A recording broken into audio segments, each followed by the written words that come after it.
L'idiot par Fyodor Dostoïevski, la première partie, chapitre 7. Quand le prince se tut, toutes ses auditrices, y compris Aglaé, le regardèrent avec gaieté. La plus amusée était Élisabeth Prokofievna. « Voilà son examen passé, s'écrie-t-elle.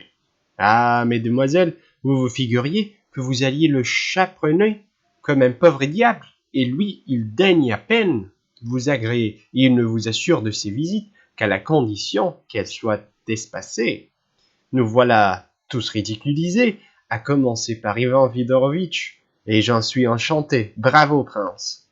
On nous avait prié de vous faire passer un examen. Ce que vous avez dit de mon visage est la vérité pure. Je suis une enfant, et je le sais. Je le savais même avant que vous me le disiez. Vous avez exprimé ma pensée en un seul mot. Je présume que votre caractère est en tout point semblable au mien, et je m'en réjouis. Nous nous ressemblons comme deux gouttes d'eau, sauf que vous êtes un homme et que je suis une femme. En outre, je n'ai pas été en Suisse, voilà toute la différence. « N'allez pas si vite, maman, s'écria Aglaé. Le prince dit que, dans toutes ses confidences, il y a non pas de la simplicité, mais une arrière-pensée. » Oui, oui, s'exclamèrent en riant les deux autres. Ne vous moquez pas, mes mignonnes. À lui seul, il est peut-être plus roué que vous trois réunis. Vous verrez. Mais je vous prie, prince, pourquoi n'avez-vous rien dit à Aglaé? Aglaé attend, et moi aussi. Je ne puis rien dire pour le moment, ce sera pour plus tard. Pourquoi? N'a-t-elle rien de remarquable? Oh si, elle est remarquable. Vous êtes extraordinairement belle, Aglaé Ivanovna. Vous êtes si belle qu'on a peur de vous regarder. C'est tout? Parlez-nous de sa personnalité, insista la générale. Il est difficile d'interpréter la beauté. Je ne suis pas encore préparé à le faire. La beauté est une énigme. Ce qui signifie que vous proposez une énigme à Aglaé, dit Adélaïde. Aglaé essaie de deviner. C'est vrai, prince, qu'elle est belle, n'est-ce pas? Souverainement belle, répondit le prince avec feu et en jetant un regard d'admiration sur Aglaé. Elle est presque aussi belle que Nastasie Philippovna, bien que son visage soit tout différent. Les quatre femmes se regardèrent avec stupeur. « De qui parlez-vous » demanda la générale d'une voix traînante. « De Nastasie Philippovna ? Où avez-vous vu Nastasie Philippovna ? Quelle Nastasie Philippovna ?»« Tout à l'heure, Gabriel Ardalionovitch a montré son portrait à Ivan Fyodorovitch. »« Comment ? Il a apporté ce portrait à Ivan Fyodorovitch ? » ?»« Pour le faire voir, Nastasie Philippovna l'a donné aujourd'hui à Gabriel Ardalionovitch, et celui-ci est venu le montrer. »« Je veux le voir, dit la générale avec impétuosité. Où est ce portrait? Si elle le lui a donné, il doit être chez lui. Je suis sûr qu'il est dans le cabinet. Il vient toujours travailler le mercredi et ne sort jamais avant 4 heures. Appelez-moi tout de suite Gabriel Ardalionovitch. Non, je ne suis pas si désireuse de le voir. Soyez assez gentil, mon cher prince, pour aller dans le cabinet, vous faire remettre ce portrait par lui et me l'apporter ici. Dites que c'est pour le regarder. Ayez cette obligeance. Il est bien, mais trop naïf, dit Adélaïde lorsque le prince fut sorti. Oui, un peu trop, confirma Alexandra, au point même d'en être un brin ridicule. L'une et l'autre avaient l'air de ne pas exprimer toutes leurs pensées. Cependant, il s'est bien tiré d'affaire quand il a parlé de nos visages, dit Aglaé. Il a flatté tout le monde, même maman. Ne sois pas moqueuse, s'écria la générale. Il ne m'a pas flatté, mais j'ai été flatté de ce qu'il m'a dit. Tu penses qu'il a dit cela pour se tirer d'embarras? Demanda Adélaïde. Il ne paraît pas si naïf que cela. Bon, la voilà repartie, dit la générale d'un air fâché. M'est avis que vous êtes encore plus ridicule que lui. Il est naïf, mais avec une arrière-pensée, dans le sens le plus noble du mot. Cela va sans dire. C'est tout comme moi. J'ai certainement commis une mauvaise action en mentionnant ce portrait, pensa le prince avec quelque remords en pénétrant dans le cabinet. Mais peut-être aussi ai-je eu raison d'en parler. Une idée étrange, quoique encore assez confuse, se faisait jour dans son esprit. Gabriel Ardalionovitch était encore assis dans le cabinet et plongé dans ses papiers. Ce n'était pas pour ne rien faire que la société lui payait des appointements. Il fut très troublé lorsque le prince lui demanda le portrait en lui expliquant comment les dames et Panchine en avaient appris l'existence. « Et quel besoin aviez-vous de bavarder là-dessus » s'exclama-t-il en proie à un violent dépit. « Vous ne savez pas de quoi il s'agit, idiot » murmura-t-il entre ses dents. « Excusez-moi, c'est tout à fait par inadvertance que j'ai dit cela. Je venais de déclarer qu'Aglaé était presque aussi belle que Nastasie Philippovna. » Gania le pria de raconter la chose plus en détail, ce que le prince fit. Alors, il le regarda de nouveau d'un air moqueur. « Vous en tenez pour Nastasie Philippovna » murmura-t-il, mais il n'acheva pas et devint songeur. Son inquiétude était manifeste. Le prince lui rappela qu'en réclamait le portrait. « Écoutez, prince, dit soudain Gania, comme sous le coup d'une inspiration subite. J'ai une très grande prière à vous adresser, mais en vérité, je ne sais pas. » Il se troubla et n'alla pas jusqu'au bout. Il semblait lutter avec lui-même en face d'une résolution à prendre. Le prince attendait en silence. Gania fixa Derechef sur lui un regard scrutateur. « Prince, reprit-il en ce moment-ci, on me veut là-bas. Cela tient à un incident tout à fait singulier, voire ridicule, où je n'ai rien à me reprocher. Bref, inutile d'en parler, on est là-bas assez indisposé contre moi, en sorte que pendant un certain temps, je ne veux pas aller chez ces dames sans avoir été appelé. Il serait de toute nécessité que je parle sans retard à Aglaé Ivanovna. » À tout hasard, j'ai écrit quelques mots.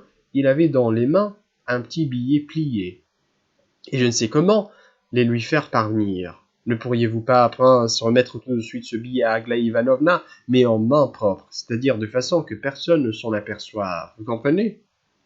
Ce n'est pas Dieu, c'est quel secret, non, il n'y a là rien de semblable, mais me rendez-vous ce service? Cela ne me plaît qu'admis, répondit le prince. Ah, prince, supplia Gania, c'est pour moi de toute nécessité. Elle me répondra. Peut-être, croyez-moi, ce n'est qu'à toute extrémité que je m'adresse à vous. Par qui envoyer ce billet? C'est très important, excessivement important pour moi. Gania redoutait affreusement un refus du prince, qui le regardait dans les yeux avec un air craintif et implorant. Soit, je remettrai le billet. Mais faites en sorte que personne ne s'en aperçoive, insista Gania, tout réjoui. Et n'est-ce pas, prince, j'espère que je puis compter sur votre parole d'honneur. Je ne le montrerai à personne, dit le prince. Le billet n'est pas cacheté, mais laissa échapper Gania que son extrême agitation et sa confusion empêchèrent d'achever. Oh, je ne le lirai pas, répliqua le prince avec une parfaite simplicité. Il s'empara du portrait et sortit du cabinet. Resté seul, Gania se prit la tête entre les mains. Un seul mot d'elle, et oui, peut-être que je romprai. Il fut incapable de replonger dans ses papiers, tant l'attente l'énervait. Il se mit à arpenter le cabinet de long en large. Le prince s'en était allé, tout soucieux. Il éprouvait une impression désagréable à la pensée de la commission dont il était chargé et aussi à l'idée que Gania envoyait un billet à Aglaé. À 2 pièces de distance du salon, il s'arrêta brusquement comme si un souvenir lui revenait à l'esprit. Il regarda autour de lui, s'approcha de la fenêtre pour être plus près du jour et se mit à examiner le portrait de Nastasie Philippovna. Il paraissait vouloir déchiffrer quelques traits mystérieux qui, dans ce visage, l'avaient frappé tout à l'heure. Sa première impression ne lui était pas sortie de la mémoire et maintenant il avait hâte de la soumettre à une contre-épreuve. Alors, il eut la sensation encore plus intense que ce visage exprimait. Outre la beauté, quelque chose d'exceptionnel. Il crut y lire un orgueil démesuré et un mépris voisin de la haine, contrastant avec une certaine disposition à la confiance et à une étonnante naïveté. Cette opposition, dans une même physionomie, éveillait un sentiment de compassion. La beauté éblouissante de la jeune femme devenait même insupportable sur ce visage blême, aux joues presque creuses et aux yeux brûlants. Beauté anormale en vérité. Le prince contempla le portrait pendant une minute, puis se ressaisissant et jetant un regard autour de lui, il le porta à ses lèvres et l'embrassa. Lorsqu'une minute plus tard il entra dans le salon, son visage était parfaitement calme. Mais auparavant, en traversant la salle à manger, séparée du salon par une autre pièce, il avait failli bousculer Aglaé qui sortait au même moment. Elle était seule. Gabriel Ardalionovitch m'a prié de vous remettre ceci, dit-il en lui tendant le billet. Aglaé s'arrêta, prit le papier et fixa le prince d'un air assez étrange. Il n'y avait pas l'ombre d'une gêne dans son regard, mais seulement un peu d'étonnement, qui paraissait ne provenir que du rôle joué par le prince. Tranquille et hautain, ce regard semblait dire « Comment se fait-il que vous vous trouviez avec Gagna dans cette affaire ?» Ils restèrent quelques secondes, l'un devant l'autre. Finalement, une expression moqueuse effleura son visage. Elle esquissa un sourire et passa.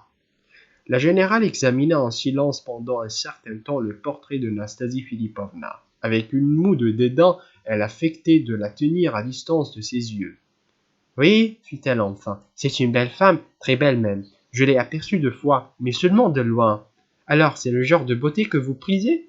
ajouta-t-elle en se tournant brusquement vers le prince. « Oui, répondit le prince avec quelque effort. « Exactement cette beauté-là ?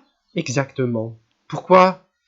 Dans ce visage, il y a bien de la souffrance, articula le prince machinalement, comme si, au lieu de répondre à une question, il se parlait à lui-même. Je me demande si vous ne rêvez pas, déclara la générale. Et d'un geste méprisant, elle jeta le portrait sur la table. Alexandra s'en saisit. Adélaïde s'approcha et toutes deux se mirent à l'examiner. Sur ces entrefaites, Aglaé rentra au salon. « Quelle force !» s'écria tout à coup Adélaïde, qui contemplait avidement le portrait par-dessus l'épaule de sa sœur. « Où cela ? De quelle force parles-tu » demanda Elisabeth Prokofievna d'un ton aigre. « Une pareille beauté est une force, dit avec feu Adélaïde. Avec elle, on peut bouleverser le monde. Elle retourna songeuse à son chevalet. Aglaé jeta sur le portrait un regard rapide, cligna des yeux, avança la lèvre inférieure, puis alla s'asseoir à l'écart, les bras croisés. La générale sonna, un domestique s'avança. « Appelez Gabriel Ardalionovitch, qui est dans le cabinet, dit-elle. »« Maman !» s'écria Alexandra avec une vivacité significative. « Je veux lui dire 2 mots, suffit, » coupa la générale, visiblement agacée et sur un ton qui n'admettait pas la réplique. « Voyez-vous, prince, chez nous, il n'y a plus maintenant que des secrets, rien que des secrets. Il y a une sorte d'étiquette qui veut cela. C'est absurde, d'autant que c'est dans ces sortes d'affaires qu'il faut le plus de franchise, de clarté, d'honnêteté. On projette des mariages, mais ces mariages ne me plaisent point. »« Maman, que dites-vous là ?» intervint prestement Alexandra pour essayer encore de retenir sa mère. « Que t'importe, ma chérie ? Est-ce que toi-même, tu vois ces projets d'un bon œil ? Que le prince m'en entende parler ? Cela ne tire pas à conséquence, puisqu'il est de nos amis, ou tout au moins de mes amis. Dieu recherche les hommes, mais les braves gens seulement. Il n'a que faire des méchants et des capricieux, surtout des capricieux qui décident aujourd'hui une chose et partent demain d'une autre. Comprenez-vous, Alexandra Ivanovna ? Allez en croire, prince, je suis une originale, mais j'ai du discernement. L'essentiel, c'est le cœur. Le reste est sans valeur. L'esprit aussi est nécessaire, peut-être même est-ce la chose la plus essentielle. Ne souris pas, Aglaé, je ne me contredis nullement. Une sotte qui a du cœur et pas d'esprit est aussi malheureuse qu'une sotte qui a de l'esprit et pas de cœur. C'est une vieille vérité. Ainsi, moi, je suis une sotte qui a du cœur mais pas d'esprit. Toi, tu es une sotte qui a de l'esprit mais pas de cœur. Toutes les deux, nous sommes malheureuses. Toutes les deux, nous souffrons. Qu'est-ce qui vous rend donc si malheureuse, maman ? Ne put s'empêcher de demander Adélaïde, la seule des 4 femmes qui parut avoir gardé sa belle humeur. « Ce qui me rend malheureuse, c'est d'abord d'avoir des filles savantes, » répliqua la générale, « et cela seul suffit déjà. Inutile de s'étendre sur le reste. Trêve de bavardage. Nous verrons comment votre esprit et votre bagou vous tireront d'affaire toutes deux. Je ne parle pas d'Aglaé. Nous verrons, très honorée d'Alexandra Ivanovna, si vous trouverez le bonheur avec votre respectable monsieur. Ah, s'écria-t-elle en voyant entrer Gagna. Voilà encore un candidat au mariage. Bonjour, fit-elle en réponse au salut de Gagna, mais sans l'inviter à s'asseoir. Alors, vous allez vous marier ? Me marier? Comment? Me marier avec qui? Balbutia Gabriel Ardalionovitch, abasourdi et au comble de la confusion. Je vous demande si vous allez prendre femme. Préférez-vous cette expression? Non, non, dit Gabriel Ardalionovitch, qui devint rouge de honte en proférant ce mensonge. Il regarda à la dérobée Aglaé assise dans son coin, puis détourna rapidement la vue. La jeune fille ne le quittait pas des yeux. De son regard froid, fixe et tranquille, elle épiait son trouble. Non? Vous avez dit non? Insista l'impitoyable Elisabeth Prokofievna. Il suffit. Je me rappellerai que ce mercredi matin, répondant à mes questions, vous avez dit non. Quel jour sommes-nous, mercredi? Je crois que oui, mercredi, répondit Adélaïde. Elles ne savent jamais le jour où l'on est. Et le quantième? Le 27, dit Gagna. Le 27? La date est à retenir. Adieu. Vous avez, je crois, beaucoup de travail, et moi, je dois m'habiller pour sortir. Reprenez votre portrait. Saluez de ma part Nina Alexandrovna, votre malheureuse mère. Au revoir, mon cher prince. Viens nous voir le plus souvent possible. Je vais exprès chez la vieille Bielokonski pour lui parler de toi. Écoutez, mon cher, je crois que c'est positivement pour moi que le bon Dieu vous a ramené de Suisse à Pétersbourg. Peut-être aurez-vous ici d'autres affaires, mais c'est surtout pour moi que vous êtes venu. Dieu en a disposé ainsi. Au revoir, mes chéris. Alexandra, mon enfant, accompagne-moi. La générale sortit, bouleversée, décontenancée, plein de rancune. Gagna prit le portrait sur la table et s'adressa au prince avec un sourire grimaçant. Prince, je retourne tout de suite à la maison. Si vous avez toujours l'intention de loger chez nous, je vous emmènerai, car vous n'avez même pas notre adresse. Un instant, prince, dit Aglaé en se levant brusquement de son fauteuil. Il faut que vous m'écriviez quelque chose sur mon album. Papa a dit que vous étiez un calligraphe. Je vais vous l'apporter. Elle sortit. Au revoir, prince. Je m'en vais aussi, dit Adélaïde. Elle serra vigoureusement la main du prince, lui sourit avec affabilité et sortit sans jeter un regard sur Gagna. Celui-ci fonça sur le prince aussitôt qu'ils furent seuls. Son visage exprimait la fureur et ses yeux brillaient de haine. « C'est vous qui êtes allé leur raconter que je me mariais ?»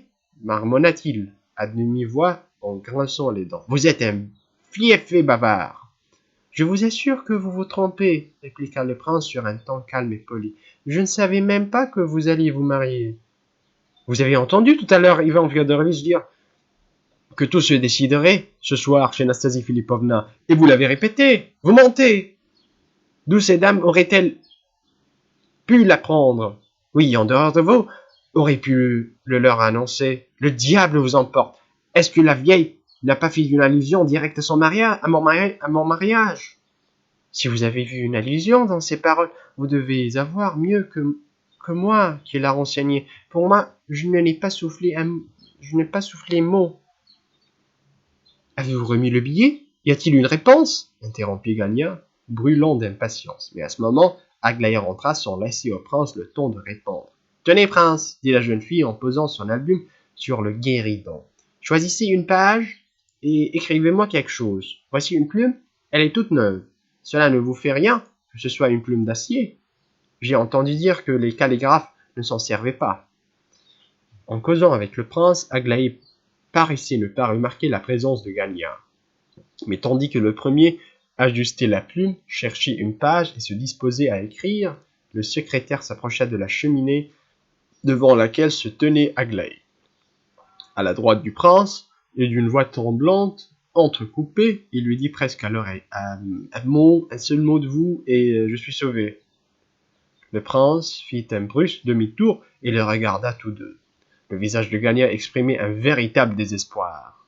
On eût dit qu'il venait de proférer ces paroles sans réfléchir et sur un coup de tête. Aglaé le fixa pendant quelques secondes avec le même étonnement tranquille dont elle avait accueilli le prince peu d'instants auparavant, et cet air perplexe d'une personne qui ne comprend rien à ce qu'on lui dit parut alors plus pénible à Gagna que le plus écrasant mépris. « Que dois-je écrire ?» demande le prince. « Je vais vous dicter, » dit Aglaé en se tournant vers lui. « Êtes-vous prêt? Alors, écrivez « Je ne me prête pas au marchandage ». Mettez en dessous la date et le mois. Maintenant, faites-moi voir. Le prince lui tendit la bulle. Parfait! Vous avez écrit cela admirablement. Votre écriture est surprenante. Je vous remercie. Au revoir, prince. Un moment, ajouta-t-elle soudain en se ravisant. Venez, je veux vous donner un souvenir. Le prince la suivit, mais dans la salle à manger, Aglaé s'arrêta. Lisez ceci, dit-elle en lui tendant le billet de gagnant. Le prince prit le billet et regarda Aglaé d'un air embarrassé. Je sais bien que vous ne l'avez pas lu, et que vous ne pouvez pas être dans les confidences de cet homme. Lisez, je veux que vous preniez une connaissance du contenu. Le billet, visiblement écrit à la hâte, était ainsi conçu. C'est aujourd'hui que mon sort va se décider. Vous savez dans quel sens. C'est aujourd'hui que je dois engager irrévocablement ma parole. Je n'ai aucun titre à votre sollicitude, aucune raison d'espérer quoi que ce soit. Mais jadis, vous avez proféré une parole, une seule parole qui a illuminé la nuit de mon existence et m'a guidé comme un phare. Redites une parole semblable et vous m'arracherez à l'abîme. Dites-moi seulement, rends tout, et je rendrai tout aujourd'hui même. Que vous en coûte-t-il de dire cela? En sollicitant ces deux mots, je vous demande uniquement une marque d'intérêt et de commisération. Rien de plus, rien. Je n'ose former aucune espérance parce que j'en suis indigne. Après que vous aurez prononcé cette parole, j'accepterai de nouveau ma misère et supporterai allègrement le poids d'une situation sans espoir. J'affronterai joyeusement la lutte et j'y puiserai de nouvelles forces. Faites-moi donc parvenir cette parole de pitié seulement, je vous le jure. Ne vous fâchez pas de la témérité d'un désespéré qui est sur le point de se noyer. Ne lui tenez pas rigueur du suprême effort par lequel il cherche à conjurer sa perte. G.I. C'est un prétend, dit sévèrement Aglaé lorsque le prince eut terminé la lecture, que les morts en pétou ne me compromettraient point et ne m'engageraient à rien. Lui-même, comme vous le voyez, m'en donne dans ce billet l'assurance écrite. Remarquez le naïf empressement avec lequel il a souligné certains petits mots et voyez comme sa pensée intime se trahit grossièrement. Pourtant, il sait que s'il rompait tout de son propre mouvement, sans attendre que je lui dise, et même sans m'en parler, sans fonder sur moi aucune espérance, il aurait là un moyen de modifier mes sentiments à son égard, et peut-être de faire de moi son ami. Il sait parfaitement cela, mais son âme est vile. Tout en le sachant, il n'ose prendre une décision. Il lui faut des garanties. Il est incapable d'une résolution fondée sur la confiance. Avant de renoncer à 100 000 roubles, il veut que je l'autorise à avoir des espérances sur moi. Quant à cette parole, dont, selon le billet, son existence aurait jadis été illuminée, c'est là un mensonge impudent. Je lui ai simplement marqué une fois quelque pitié, mais comme il est insolent et sans vergogne, il a aussitôt échafaudé des espérances là-dessus. Je l'ai tout de suite compris. Depuis lors, il a essayé de surprendre ma bonne foi. C'est ce qu'il vient de faire. Mais en voilà assez. Prenez ce billet et rendez-le lui dès que vous serez sorti d'ici. Pas avant, bien entendu. Et quelle réponse dois-je lui donner? Aucune, naturellement, c'est la meilleure réponse. Il paraît que vous avez l'intention de loger chez lui.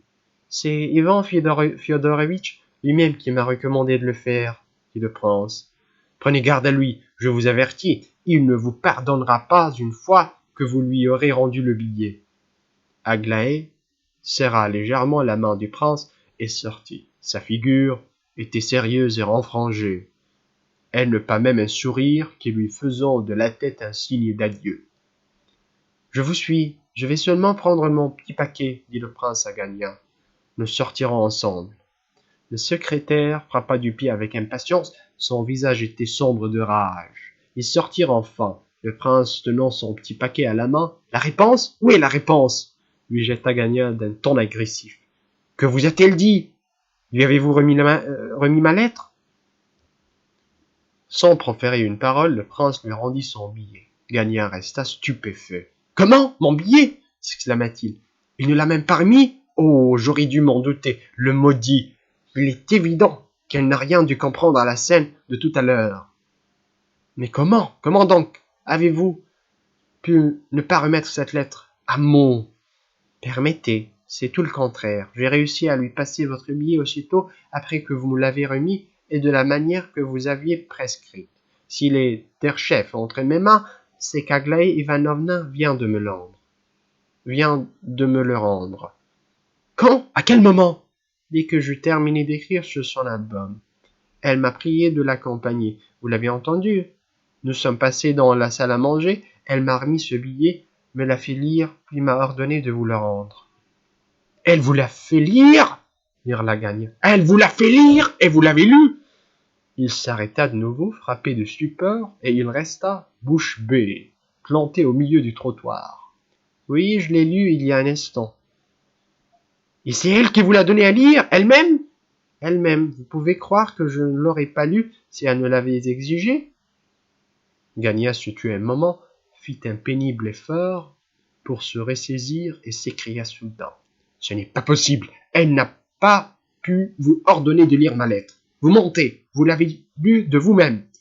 Je dis la vérité, répondit le prince sans se départir de son calme. Croyez-moi, je regrette bien que cela vous cause une aussi vive contrariété. Mais malheureux, ne vous a-t-elle pas au moins dit quelque chose en vous rendant la lettre? Elle a bien dû répondre quelque chose. Oui, certes. Parlez, mais parlez donc, que diable! Et Gagna, qui était chaussé de galoches, frappa 2 fois du pied sur le trottoir. Quand j'ai fini de lire le billet, elle m'a dit que vous cherchiez à surprendre sa bonne foi et à la compromettre de manière à vous assurer, de son côté, des espérances qui vous permissent de renoncer sans perte aux 100 000 roubles que vous attendiez d'autre part. Elle a ajouté que si vous étiez résolu à cette rénonciation sans marchander avec elle, ni chercher à lui extorquer des garanties, elle serait peut-être devenue votre amie. C'est, je crois, tout. Il y a encore ceci. Après avoir pris le billet, je lui ai demandé quelques réponses je devais vous donner. Elle m'a dit que la meilleure réponse serait n'en faire aucune ou quelque chose comme cela. Excusez-moi si j'ai oublié les termes exacts, mais c'est ce que j'ai compris.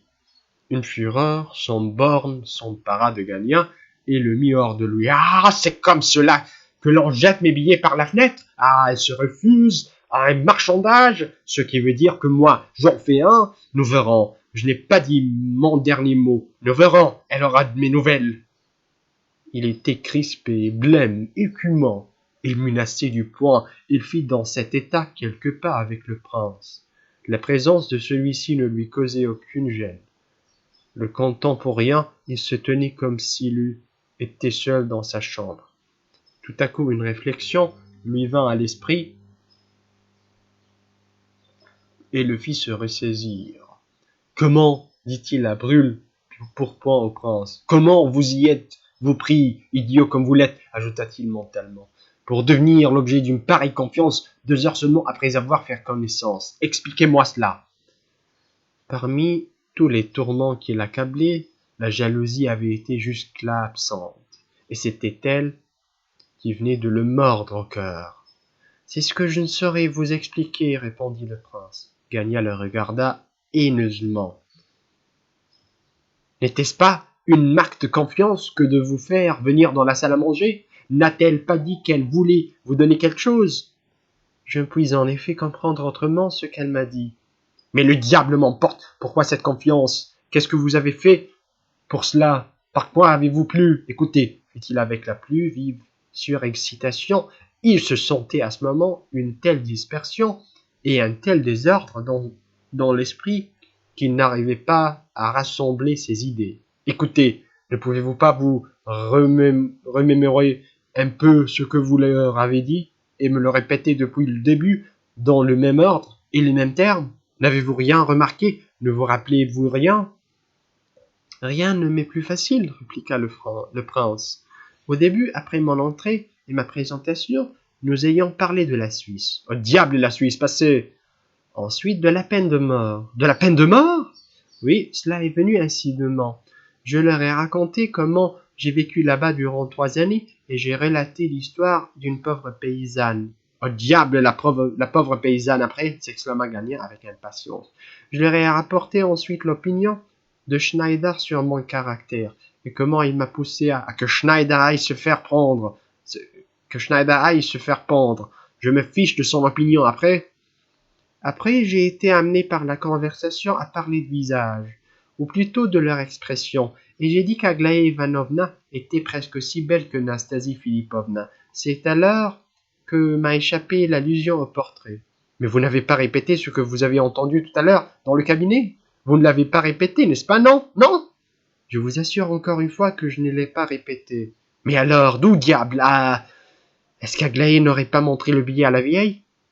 Je puis vous garantir formellement qu'elle ne l'a pas fait. Je n'ai pas quitté la pièce et elle n'en aurait pas eu le temps.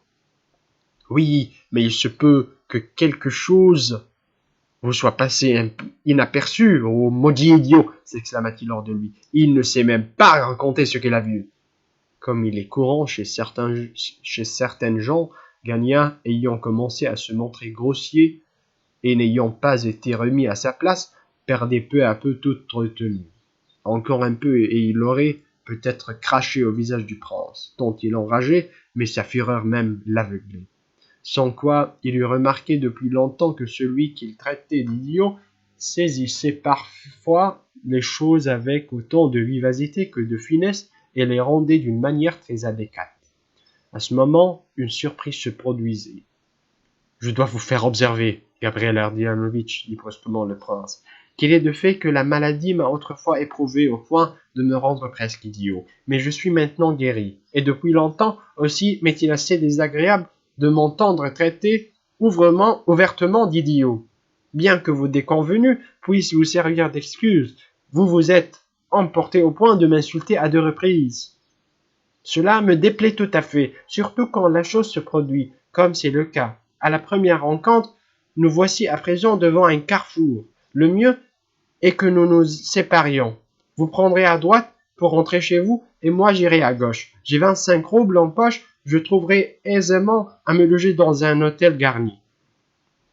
Gagnon eut l'impression d'être pris au piège. Il se sentit affreusement confus et rougit de honte. « Excusez-moi, prince, dit-il avec chaleur et en substituant soudain une politesse extrême à son ton insolent.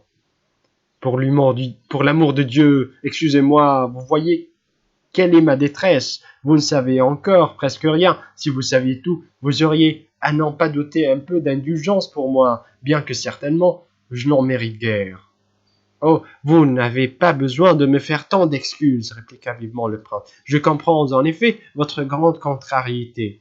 Elle explique votre attitude offensante. Eh bien, allons chez vous. Je vous accompagnerai volontiers. Non, je ne puis pour le moment me laisser partir, pensa Gagnon qui, chemin faisant, jeta un regard haineux sur le prince. Ce maraud m'a tiré les vers du nez. Puis a brusquement levé le masque. Il y a quelque chose là-dessous. Nous verrons bien. Tout sera tiré au clair. Tout.